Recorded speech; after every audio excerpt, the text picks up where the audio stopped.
Hello everyone, thanks for tuning in to today's second video. We're going to have a look at the weather for the next 10 to 14 days for today's second video, day 10. It's going to take us around the 26th of March. We'll be able to extend out beyond that with, say, GFS and ECM ensembles. But in a couple of weeks, have a look at the CFS V2 at the end of the video. For the next 4 weeks, and that's going to take us, of course, well into April. ECM doing a 30-day look ahead has been released, as always, on a Tuesday. That's the first video up, so have a look at that one when you are done with this one. If you would like to do that, it's like a European outlook for the next month. Right, we're going to bring you an update first of all with this video in terms of what's happening in the stratosphere, so I should get on with that in a second. Just to say that the subs moved quite a bit yesterday, actually. We're now up to 10,763. This is the Social Blade plugin for Google Chrome, showing our subscribers on our YouTube channel. So we're up to 10,763 subscribers. Thank you so much, everybody, for moving out subs yesterday. We're trying to get ourselves to 11k. The first sort of mini target is going to be like 10,800 subscribers, I suppose. Eventually we want to get to 11k. I think that's going to take us a couple of months. So I wouldn't think we'll get to 11k until like May or June time. But if we can keep adding, you know, subscribers every day, then we will eventually get there. So if you aren't yet subbed to our channel, you've found us through YouTube search, for example, or Google search. You know, please give us a sub. Thank you so much, everybody, for doing that. Tell your friends, tell your family, tell everybody else to subscribe. Everybody who subscribes being a friend, we will get to our target, our next sort of major target of 11k so much quicker. So thank you so much, everybody, for subscribing to our channel. Of course, if you watch the videos at GavsWeatherVids.com, keep in mind that we will be winding down, well, we are winding down website right now, and from the 1st of May, we will not be embedding the videos to the website. I won't be updating the website from the 1st of May. So from the 1st of May, you have to watch videos if you want to watch them at YouTube. So you will need to subscribe. If you don't have like a Google or YouTube account, then set up a Google YouTube account, and then you will be able to subscribe to the channel, and that'll be absolutely fantastic. So thank you so much, everybody. For doing that, will be the end of an era, won't it? See the end of GavsWeatherVids.com, but I just, you know, haven't got enough time to be able to focus on both YouTube channel and the website combined anymore. So the YouTube channel got so big now that that has become my primary focus. So it's time to let the website go, but it is with you know, with regret. It's going to be the end of an era, but you know, it's time to move on and a new dawn and so on. Anyway, thank you so much, everybody. I'm off on a tangent. Thank you so much, everybody, for subscribing. Right, let's begin with the situation with Stratosphere event. So this is how the temperature is looking at 10 HPA over North Pole from the JMA, from the Japanese Meteorological Agency. The grey line, the trend line, the black line is how temperatures have been performing through this season. So, of course, at this time of the year, we should be lifting up the temperature in the stratosphere over the North Pole. We're coming out of winter, we're moving into spring, on into summer as well. And temperatures peak in the summer, in around July and August, and then they start to fall away again as you get through to the beginning of September. So how temperatures actually performed this season. For most of the winter, the temperature at 10 HPA in the stratosphere was above average. We did have a cooler than average temperature through the autumn. Through the winter, the temperature went above average, particularly so here, where we had a sudden stratospheric warming around the new year. Through most of January, temperatures at 10 HPA were above average as well. And then a big drop in the temperature took place through February. Actually turned significantly colder than average with a temperature at 10 HPA. See how it's under that grey line. Through the second half of February, had a very cold stratosphere to end the winter. The stratospheric temperature to end the winter. The temperature has lifted up. It's still colder than average, though, you notice. At this time of the year, in the middle of March, the temperature at 10 HPA should be around -50. It's actually around -55. Something like that. So it is still a little bit cold now, even though we have had a lift up in the temperature at 10 HPA. Go a little bit low down to 30 HPA. Let's have a look at that level. This is closer to the troposphere, of course. Again, same idea. You see that through, we have a sun stratospheric warming around the new year, and then through most of January, temperatures at 10 HPA stay significantly above average. There was a big drop in the temperature through February at 30 HPA, I should say. There was a big drop in the temperature at 30 HPA from there at the beginning of February to there at the end of February. Since then, so it went down to minus 80 at the end of February, very, very cold. Since then, the temperature has lifted up through March at 30 HPA as well, but it's still a little bit below average. The temperature in the middle of March at 30 HPA should be around minus 60, minus 58, something like that.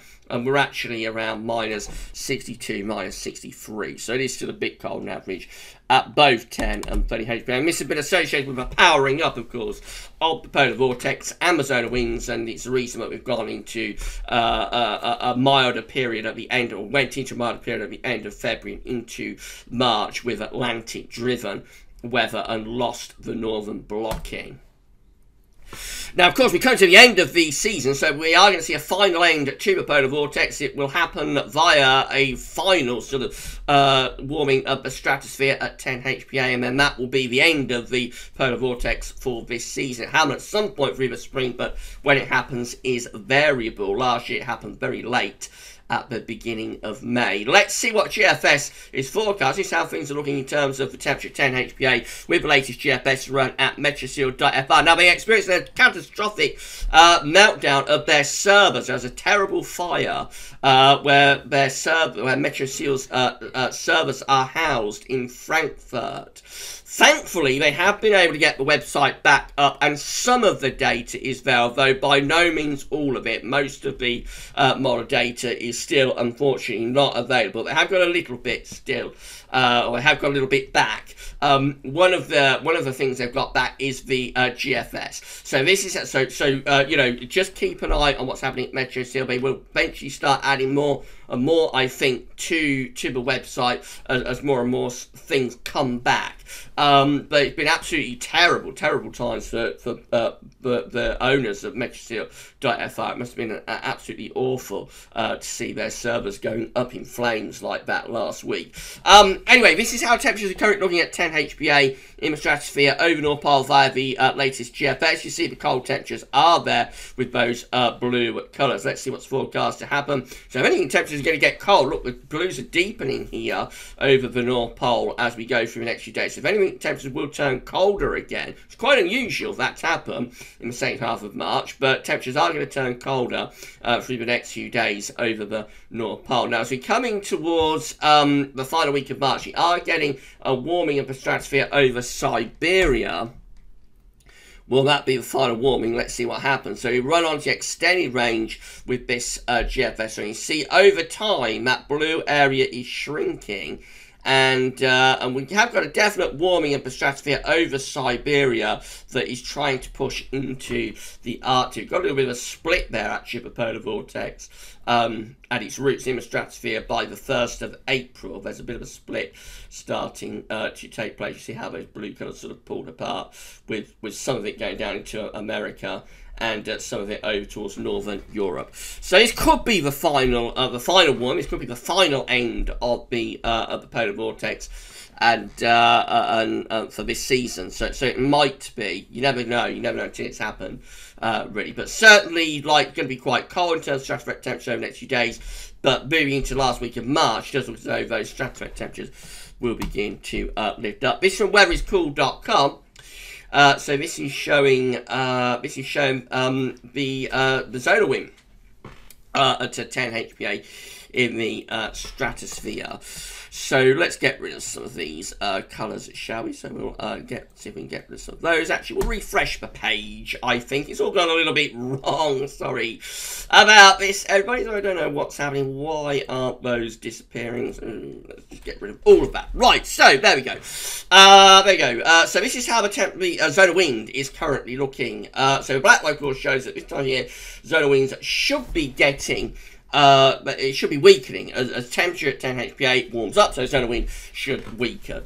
Actually, the zonal wind is stronger than average. That's indicated by this blue line just here. So we know that the temperature at 10 HPA in the stratosphere over North Pole is colder than average, and at the same time associated with that is the zone of wind being stronger than average. So everything is still pointing towards the polar vortex still being well and truly in business at the moment.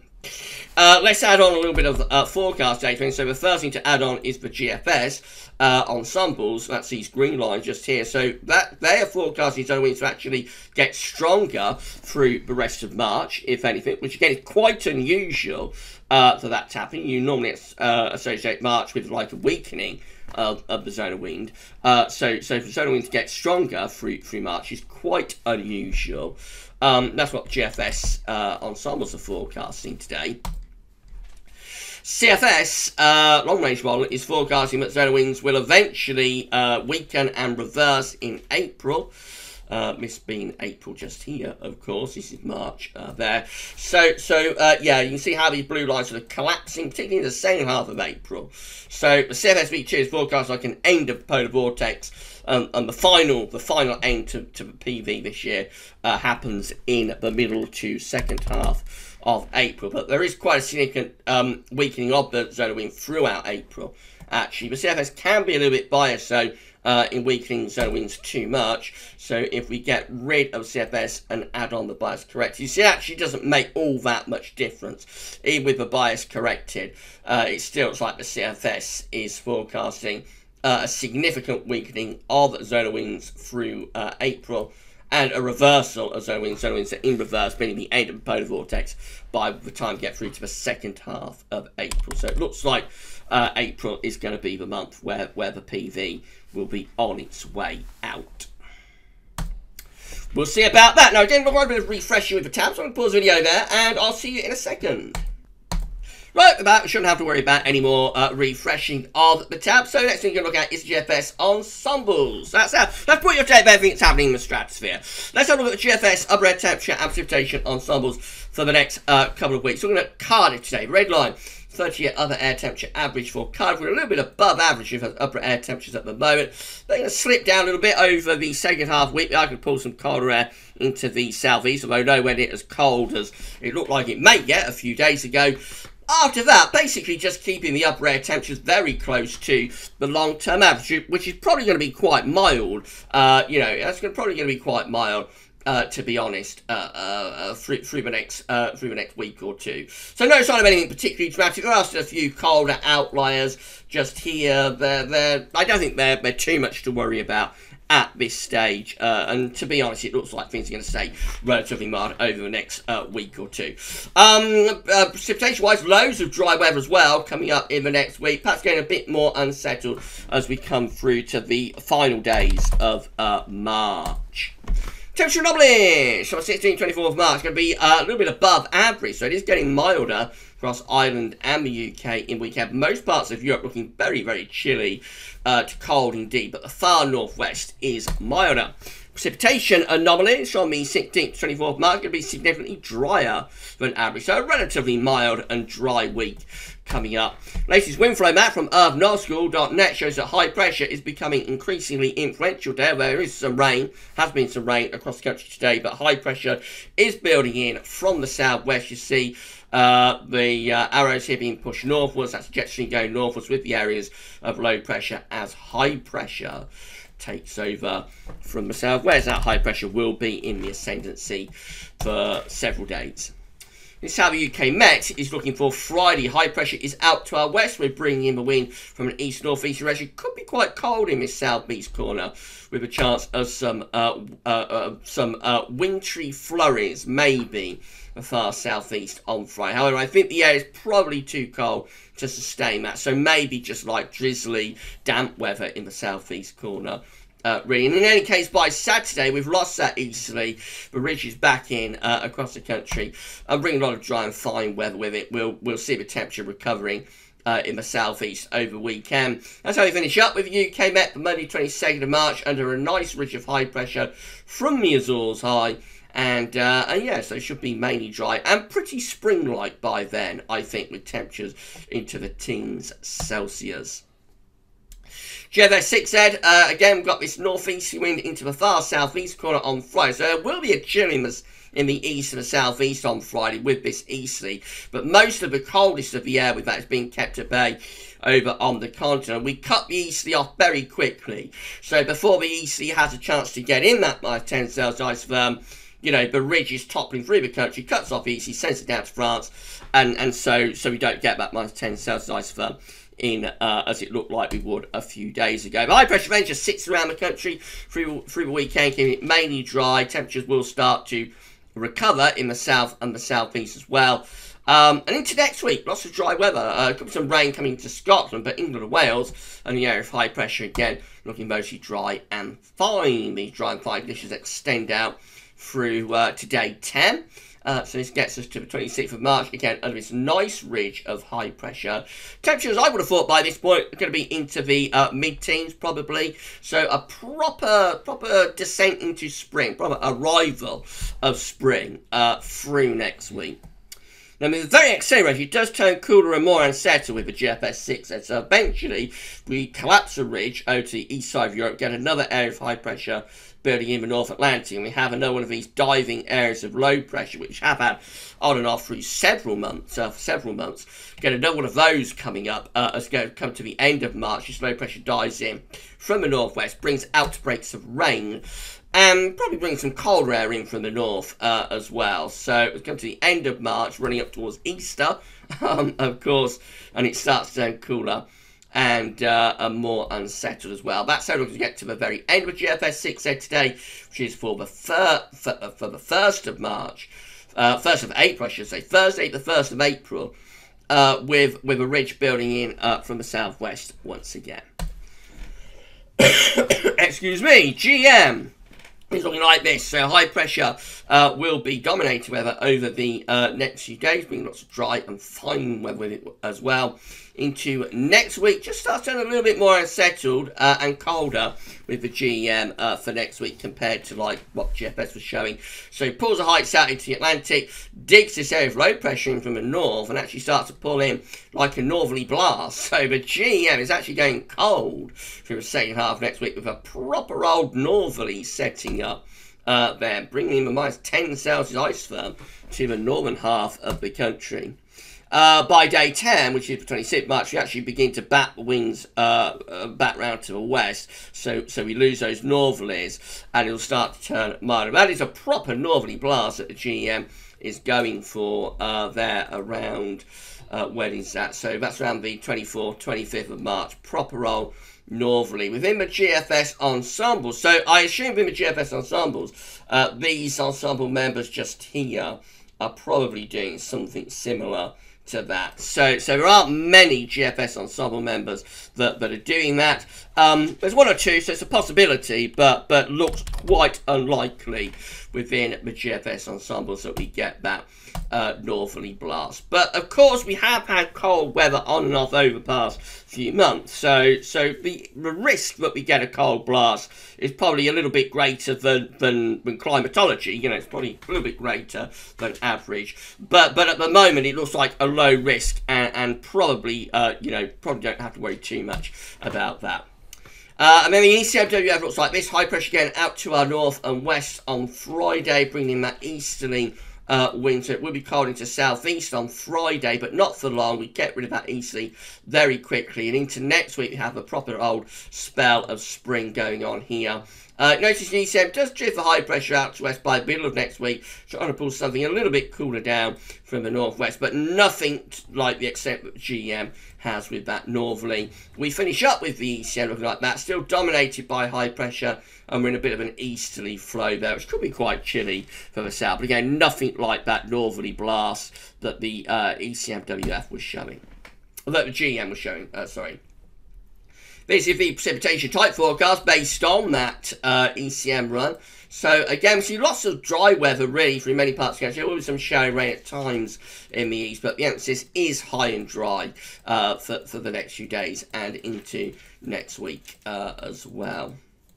So not really much going on in terms of precipitation. Means that the options on the table within the ECM ensembles today for day 10, which is going to get us to the 26th of March. We have 20 members of the ECM ensembles with low pressure to our west via the Oceanic Met Office, I should say, as well. Low pressure to our west, high pressure over to the east of the country. A lot of dry and mild weather with that, bringing the wind up from the southwest.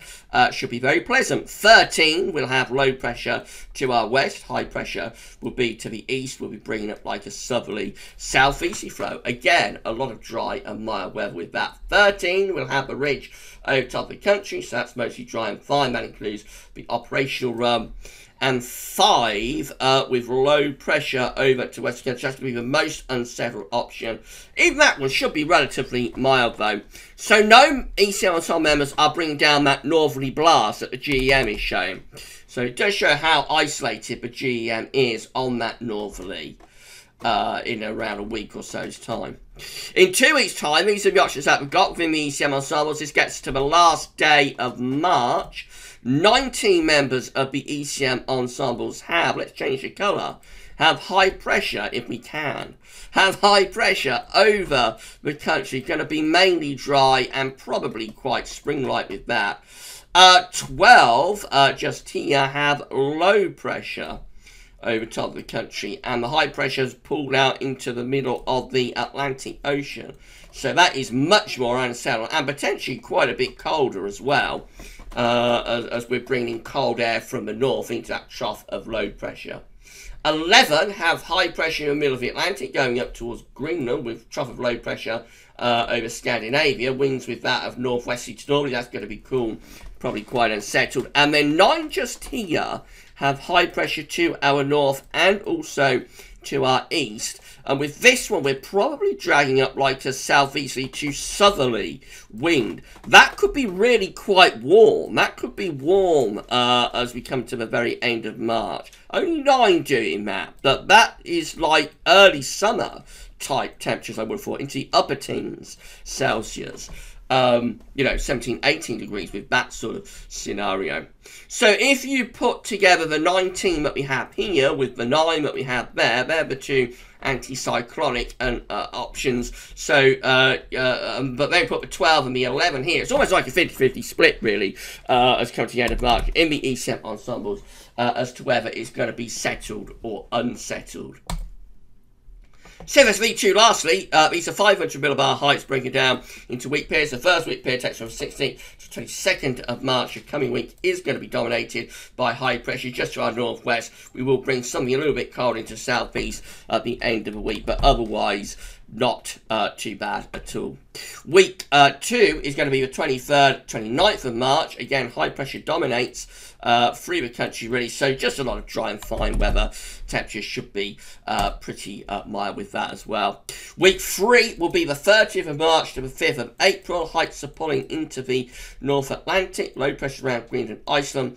Winds are going in and generally going to like a northwest-southeast alignment. Could be a little bit cooler, and for the north, a little bit more unsettled.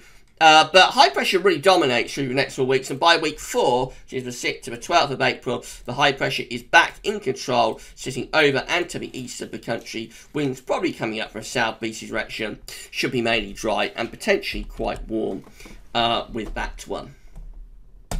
If you enjoyed the video, please can you smash the like button. Make sure you subscribe to our channel. We are grinding to 11k subscribers. Thank you so much, everybody, for doing that. If you subscribe, you will be able to see future weather content. And tell your friends and family and everybody else to subscribe as well. Thank you so much to all of you for doing this for GavsWeatherVids.